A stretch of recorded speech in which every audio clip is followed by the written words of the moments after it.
ኦርቶዶክሶች ከስር ምስሉ ላይ የምትመለከቱት መጽሐፍቶችን ይዛችሁ ከጴጥሮስ ጋር ፋይት የምትገጥሙ ኦርቶዶክሶች እነዚህ 82 አሃዱ የሚባሉ መጽሐፍ ቅዱሶች ጻፊያቸውን ታውቃላችሁ?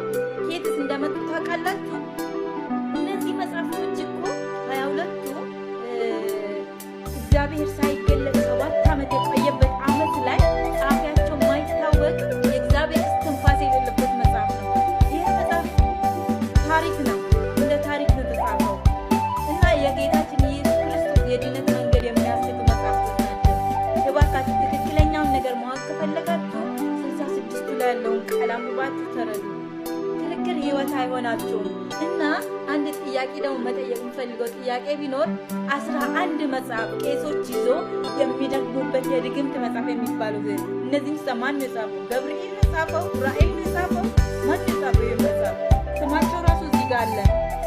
ድርሳነ ሚካኤል፣ ድርሳነ ገብርኤል፣ ድርሳነ እስራኤል፣ ድርሳነ ራጉኤል፣ ድርሳነ ሳሙኤል፣ ድርሳነ ሩፋኤል፣ ድርሳነ ገርገሪዎስ፣ መትሕተ ሰለሞን፣ ዘጸባቱ ለታች፣ መትሕተ እስራኤል፣ መጽሐፈ ቱራዳኖስ፣ መጽሐፈ አርጋዳኖስ ወስደው ስማቸው ራሱ በጣም ይከብዳል እና ይሄ የእግዚአብሔር ቃል አይደለም። እንድትደግሙበትስ ማን የሰጣችሁ?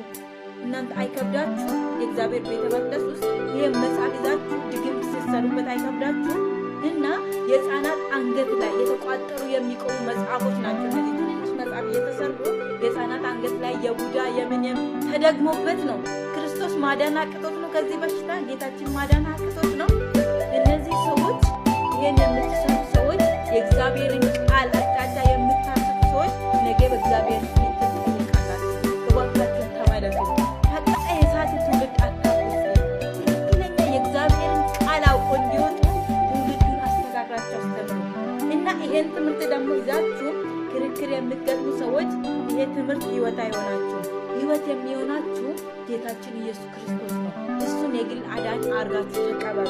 የእግዚአብሔር ቃል ሲናገር እኮ ሮሜ 10:9 ላይ ኢየሱስ ክርስቶስ የእግዚአብሔር ልጅ እንደሆነ በአፌ ብትመሰክር እግዚአብሔር ከሙታን እንዳስነሳው በልብ ብታምን ትድናለህ ይላል እና ጌታ ኢየሱስ ክርስቶስን እባክህ በአፍህ መስክር፣ በልብም እመን ከሙታን ተነስቷል ጌታችን ብለህ በእግዚአብሔር ቀኝ እኮ እንዲያስታርቀን ዘንድ የተቀመጠ ሌላ ማንም የለም። ጌታችን ኢየሱስ ክርስቶስ ነው።